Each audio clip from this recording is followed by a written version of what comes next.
conscient, génération consciente. Je suis Marthe Faré, j'ai 33 ans. Je suis journaliste, écrivaine et activiste sur les réseaux sociaux. Et je suis actuellement chargée de communication de l'Agence nationale du volontariat au Togo.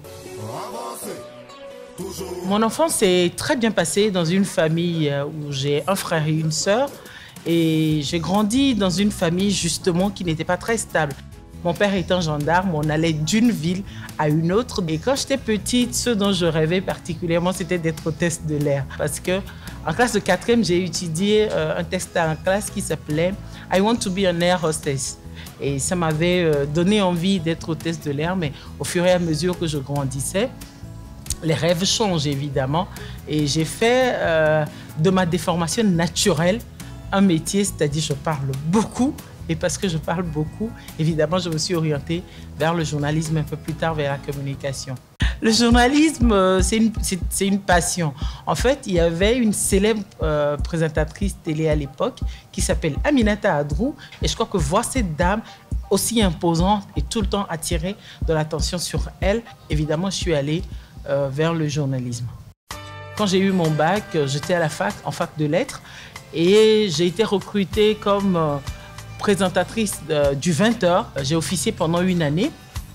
Mais après, je suis retournée à l'école parce que j'estimais que je n'avais pas la formation nécessaire. J'ai eu une bourse pour l'École supérieure de journalisme de Lille où j'ai fait un master en spécialisation web et outils de l'Internet. Je suis tombée sur une vidéo sur les réseaux sociaux. J'ai une histoire personnelle qui m'a rappelé cette histoire-là. J'ai voulu faire une action. Et c'est là qu'on a lancé le collectif Non c'est Non, qui est un collectif qui regroupe des associations de la société civile et pour lutter et sensibiliser essentiellement contre le viol et le revenge porn. Pour moi, l'engagement, c'est se mettre ensemble autour d'une cause. Quand une personne se lève et dit « je veux lutter contre ceci » et que, comme une famille, tous les autres se mettent autour. Oui, c'est ça l'engagement, c'est ça la solidarité. Et je crois que c'est une valeur aujourd'hui qui doit être même la base de tout ce que nous faisons en tant qu'humains.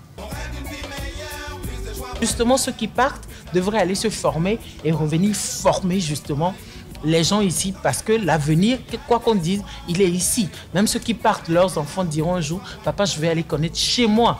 Et le chez moi où vous allez le ramener, c'est ici. La génération consciente, c'est cette génération qui se bat au jour le jour pour montrer au monde justement les potentialités de ce continent. J'ai envie de dire aux jeunes Africains comme moi que notre avenir, il est ici. Il est nulle part ailleurs. Et nous avons de quoi nous épanouir sur le continent africain. L'Eldorado n'existe pas ailleurs. Les autres aussi le construisent. Construisons notre Afrique pour en faire l'Eldorado dont nous rêvons, pour en faire un Eldorado surtout à transmettre aux générations à venir. Génération consciente d'Afrique. Je parle de la jeunesse africaine.